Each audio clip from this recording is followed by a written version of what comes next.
Bienvenue dans votre rubrique Focus sur Radio Mayuri. Notre invité est Edwina Bocage, auteure, présidente d'association. Bonjour.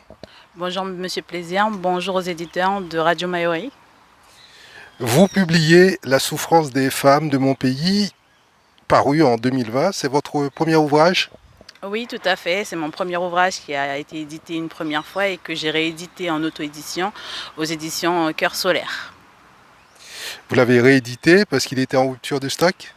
Non, je l'ai réédité parce que la proposition de la maison d'édition ne me proposait plus et je préférais vivre pleinement l'exploitation de mon livre et donc j'ai préféré me lancer seule. Vous expliquez que notre environnement nous conditionne à agir contre notre bonheur. Pouvez-vous nous donner quelques exemples? Je dis souvent que nous sommes influencés par l'éducation, par les mœurs, par l'environnement dans lequel nous vivons. Et des fois, nous prenons des décisions sans même réellement réfléchir à si celles-ci sont les bonnes pour nous. Et quelques années plus tard, on se retrouve un peu enchaîné dans une situation que l'on n'a pas vraiment laissé mûrir ou qu'on n'a pas laissé mûrement réfléchir. Donc les gens, parfois, réagiraient inconsciemment.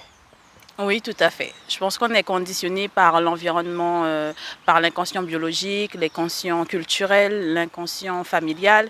Et on suit certains processus alors que des fois, si on suit notre cœur et notre conscience, on prendrait des décisions totalement opposées. Vous parlez d'un territoire où les mœurs se reproduisent de génération en génération. Vous estimez que les mentalités mériteraient d'être remises en question. Il faudrait faire un reset. Un petit peu. Alors, on ne pourra pas faire de reset parce que il y a eu de la transmission intergénérationnelle et ce sont des choses qui se sont ancrées, je vous dirais même, dans notre façon de fonctionner.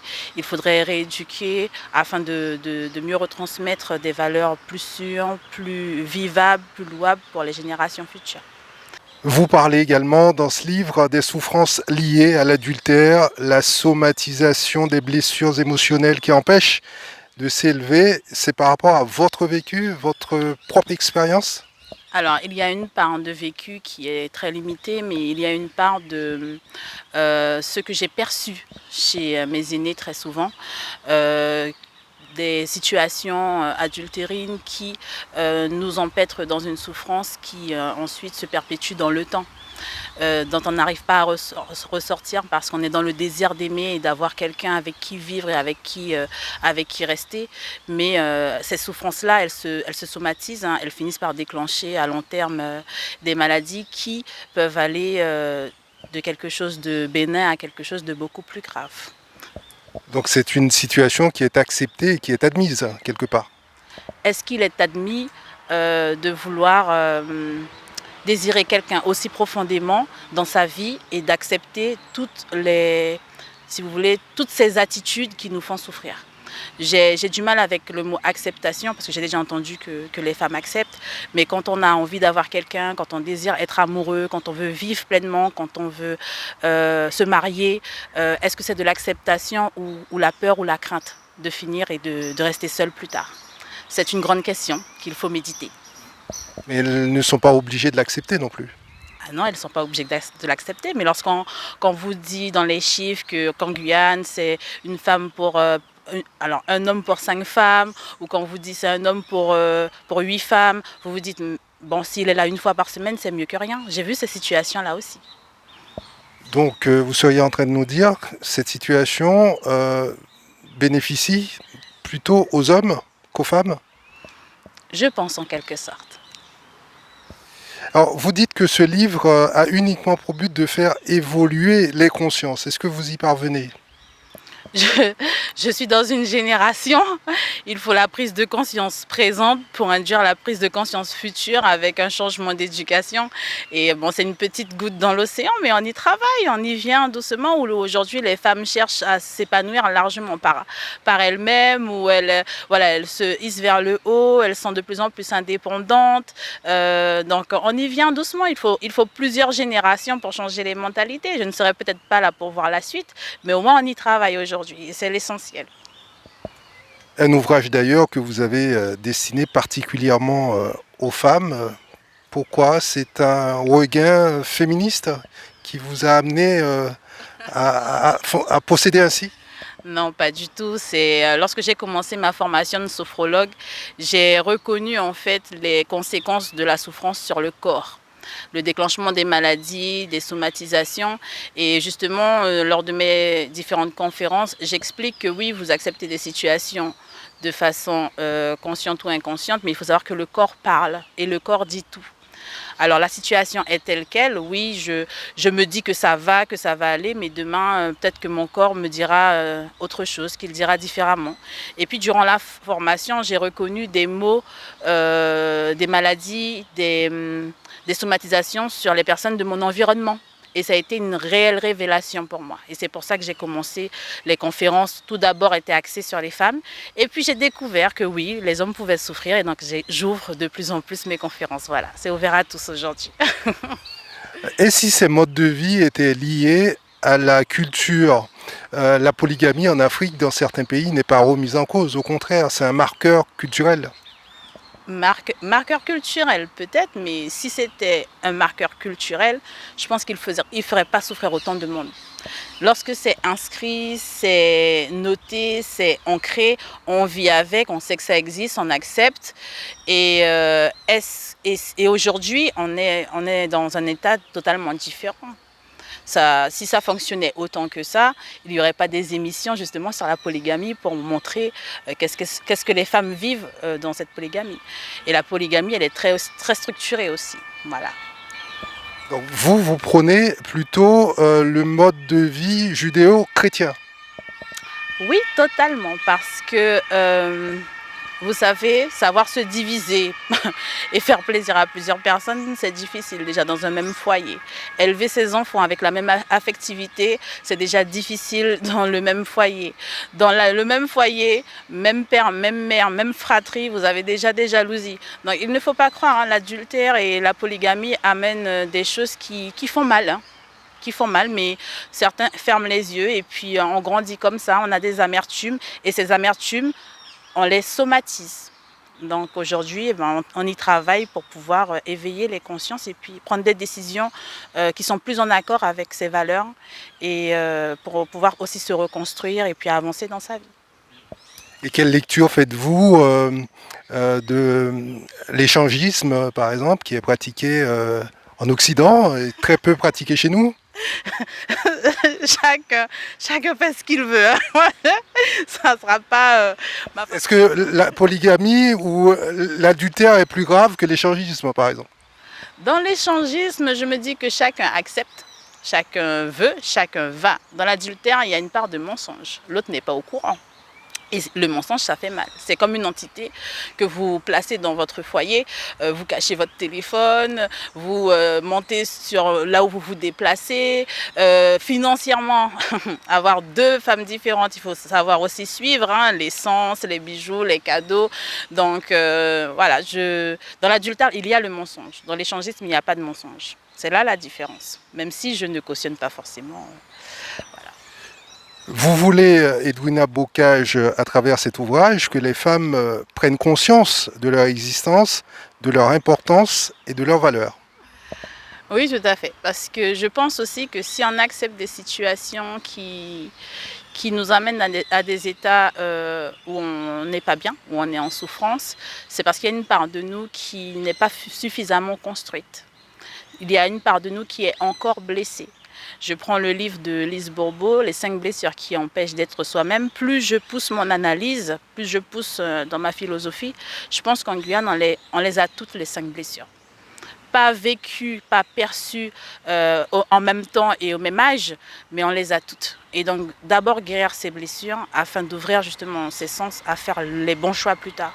Parce que les choix que vous faites aujourd'hui, vos enfants vous voient, ils enregistrent et demain aussi ils prendront des décisions. Est-ce que vous pouvez nous rappeler les bases sur lesquelles vous avez écrit cet ouvrage? Est-ce que ce sont des témoignages de femmes que vous avez obtenus dans le cadre de votre activité professionnelle, entre autres? Alors non, pas du tout. Le livre est né à la suite d'une séance de sophromayat. C'est une séance de sophrologie alliée à l'art. Donc j'avais commencé ma formation de sophrologue. Et à la suite de cette séance, la sophrologue nous disait qu'il fallait écrire. Et c'est à la suite justement de cette séance que la première page du livre est née. Et ensuite, pendant 4 mois, je n'ai pas arrêté d'écrire. Et je pense que c'est une effusion de pensées, une effusion d'émotions, quelques observations durant ma jeunesse, quelques observations durant mon adolescence, durant le début de ma vie d'adulte et quelques observations durant ma vie de femme. Donc j'ai tout reconstruit dans ce livre. Il n'y a pas forcément d'ordre, mais il y a beaucoup de pensées, d'émotions. Et puis aussi pour 2 tiers, parce qu'un tiers je fais état de ce qui est, et 2 tiers il y a de la reconstruction, il y a de la résilience, il y a de la motivation, il y a de la volonté à vouloir réussir demain. Est-ce qu'il n'y a pas de l'arrogance, de la condescendance à vouloir du bien pour toutes les femmes de la Terre, en parlant de leur valeur, de leur importance? Est-ce que toutes les femmes se reconnaissent dans vos écrits? Il y a des femmes qui vont nous dire, moi j'ai besoin de personne pour me défendre, je sais ce qui est bon pour moi, je fais mes choix et je les assume. Vous savez, on dit souvent, lorsque quelqu'un envoie une phrase, ça tombe dans le jardin de qui veut. Voilà. Donc moi, j'ai écrit mon livre, peut-être que je toucherai 1 personne, 2 personnes, 3 personnes, et celles qui se reconnaîtront et qui auront envie de se dépasser vont prendre quelques notes. Après, si d'autres femmes sont plus assurées, ne se reconnaissent pas, elles ne sont pas obligées de croire en mes écrits ou d'acheter mon livre tout simplement. Mais c'est déjà comment dire, un premier ouvrage, c'est déjà un premier aperçu, et je pense que pour une base, c'est déjà quand même pas mal. On peut avoir l'impression que vous avez tendance à extrapoler à travers le livre à partir de cas personnels ou de quelques témoignages glanés à gauche, à droite. Non, pas du tout. Si vous lisez le livre, vous verrez que les 2 témoignages dont je fais état, j'avais 11 ans. J'avais 11 ans et j'ai écrit le livre à 33 ans, au lendemain de mon anniversaire. Donc j'y ai mis... il n'y a pas beaucoup de témoignages, hein. Il y a vraiment des pensées, des réflexions, des choses pour lesquelles je ne suis pas d'accord, des discussions. C'est comme si je me parlais à moi-même, à travers les échanges que j'avais avec ma mère, mes tantes, mes oncles, mes cousins, des amis. Ce sont des réflexions et des pensées. Quels sont les retours que vous avez eus de la part de lectrices et de lecteurs éventuellement? Alors, j'ai eu un premier retour qui était assez négatif, ça m'avait touchée. La personne disait que je cherchais à me venger. Mais lorsqu'on lit le livre, on voit bien que je ne parle pas de ma vie ni de ce qui m'est arrivé. Déjà, point numéro 1. Ensuite, j'ai eu un retour de mail où le monsieur disait c'est un très beau livre et il espère que les hommes vont moins se comporter en animaux, en animal. C'était un homme qui l'avait écrit. Ensuite, j'ai eu des retours de femmes qui se reconnaissaient complètement et qui m'ont demandé à quand mon prochain ouvrage. Donc voilà, donc chacun se reconnaît un petit peu parce que maman l'a vécu, parce que tata l'a vécu, parce que moi je l'ai vécu. J'ai eu un retour où j'ai commencé à lire la première page de votre livre. J'ai été tellement touchée que je l'ai refermé. Donc oui, il y a des émotions. Oui, ça peut aussi bouleverser parce qu'on reconnaît des fois les souffrances de nos mères, à travers mon livre. Très peu de témoignages. La femme dont vous parlez, c'est la femme guyanaise, la femme créole, la femme noire? Je ne fais pas de cible. Si vous voulez, je suis guyanaise, donc je parle au nom des femmes de mon pays. D'où le titre, La souffrance des femmes de mon pays. Mais d'autres femmes s'y reconnaissent par rapport à leur vécu. Je pense que l'infidélité en sens propre est pour tout le monde. La souffrance due à l'infidélité, on la ressent un petit peu au niveau des entrailles, au niveau du ventre, au niveau de la gorge, au niveau du dégoût. Et n'importe quelle femme qui le lirait, qui aurait vécu ou qui aurait un parent qui l'aurait vécu, s'y reconnaît. Mais j'ai vraiment tracé femme de mon pays parce que la Guyane est chère à mon cœur. Vous parlez de l'infidélité en l'associant à la femme comme si elle était la seule victime, alors qu'on sait très bien qu'elle-même, elle peut être infidèle également, qu'elle l'est de plus en plus d'ailleurs. Les études le montrent. Êtes-vous si sûr que dans mon livre, je mets les femmes en victime? Dans mon livre, c'est un tiers d'explication. de pensée et 2 tiers de résilience. Dans les 1 tiers, je n'accuse pas forcément que les hommes. Il faut le lire pour savoir ce que j'y mets. Et dans les 1 tiers, je dis que nous sommes mères, nous portons nos enfants et que nous avons une part de responsabilité dans ce qui nous arrive, dans ce qui nous incombe. Je n'ôte pas à l'homme sa responsabilité, mais nous qui sommes femmes, nous souffrons et nous mettons ensuite dans des situations complexes. C'est plutôt la femme que je touche. C'est plutôt elle que je touche. On entend souvent dire que la femme créole n'est pas suffisamment dans la soumission, elle est plus dans la confrontation. Qu'est-ce que vous répondez à cela? Bon, vous l'avez entendu où? Alors, vous savez, lorsqu'on souffre, lorsqu'on a souffert, il est difficile ensuite de laisser quelqu'un entrer dans sa vie et de vous malmener, entre guillemets, de vous imposer des choses. Et donc, je pense que très souvent, lorsqu'on se remet en couple, on a la peur qui agit. Et la peur peut nous faire agir de toutes sortes. Et par rapport au fait qu'on ait déjà eu des souffrances passées ou qu'on a vu nos mères avoir ces souffrances-là, on sera peut-être plus sur... comment dire ça? On sera peut-être plus sur... La défensive? Voilà, sur la défensive, on sera observatrice, on ne sera pas forcément à l'aise tout de suite dans la relation parce que l'autre devra faire un travail de remise en confiance. Et vu que nous sommes sur des blessures intergénérationnelles, ce travail, c'est un long processus. Alors vous précisez également dans l'ouvrage que chaque être humain a une valeur inestimable. Que voulez-vous dire par là? Je pense qu'on a tous le droit d'être heureux. Et lorsque l'on fait le choix de rentrer dans la vie de quelqu'un, c'est pour lui permettre d'être heureux également. Avoir quelqu'un dans sa vie, c'est partager du bonheur à deux. Sur les points sur lesquels on ne s'entend pas, on s'assoit et on en discute. Et je pense que chacun peut réussir sa vie de couple s'il y met vraiment du sien, si on prend le temps à la communication et s'il ferme toutes les portes de la tentation. Le curseur du bonheur n'est pas au même endroit pour chaque femme, pour chaque homme. C'est variable. Oui, je pense parce que nous avons un vécu, nous avons grandi, nous avons une éducation et donc nous avons tous une façon différente d'être aimés. Il faut trouver la façon dont l'autre aime être aimé afin de pouvoir travailler chacun à son bonheur. Et puis ce n'est pas évident parce que moi je suis maman, vous avez la charge mentale, la charge émotionnelle, vous avez aussi à certains moments vous ne comprenez pas pourquoi vous avez ces réactions qui sont un petit peu excessives, mais c'est parce que vous êtes fatigué, parce que vous avez aussi vos hormones. L'homme aussi, il a aussi sa fatigue mentale, sa charge mentale, il y a les enfants, donc ce n'est pas évident de pouvoir trouver le même axe de communication et de pouvoir s'y retrouver, mais je pense que si on s'accorde du temps à deux, si on prend le temps d'écouter l'autre, on peut y arriver. Mais c'est vrai qu'on est souvent baladé, ballotté et je pense qu'on ne prend pas suffisamment le temps à l'écoute et on est pour certains à la recherche d'un bonheur qui est propre à nos désirs profonds et aussi à nos blessures et on n'est pas forcément réceptif à l'autre et à ses besoins à lui, mais plutôt aux nôtres qui sont erronés par nos blessures en fait. Pour vous, à vous entendre, un des secrets du bonheur dans le couple, c'est l'exclusivité. Tout à fait. Totalement. Vous savez, est-ce qu'on peut se diviser en deux? Je suppose que non. À partir du moment que ton attention est portée sur autre chose, tu ne pourras pas mettre tout ce que tu as intérieurement sur ta première valeur.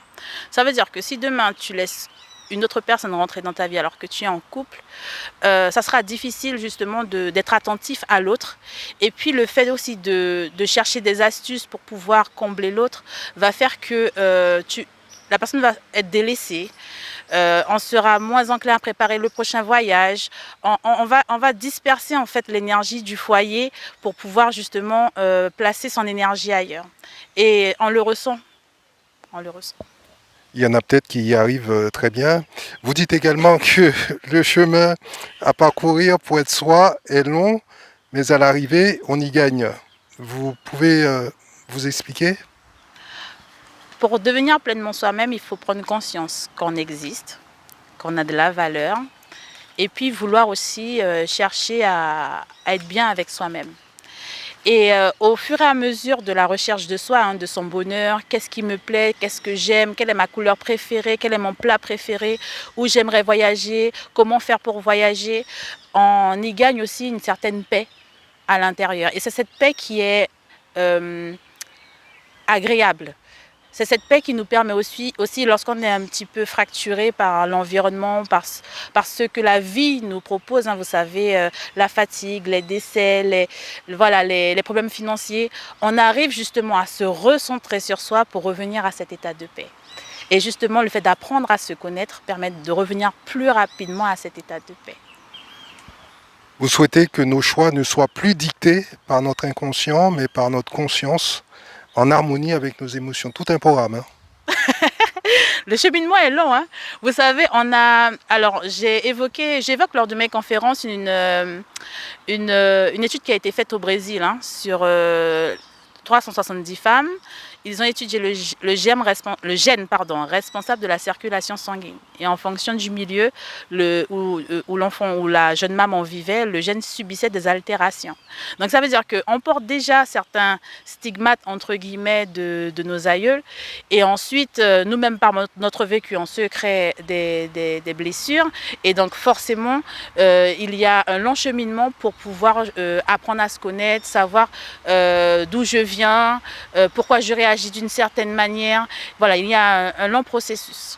Et je vous assure que ce processus est non seulement louable, il est beau, parce qu'après on se reconnaît, on se donne de la valeur et on se trouve super.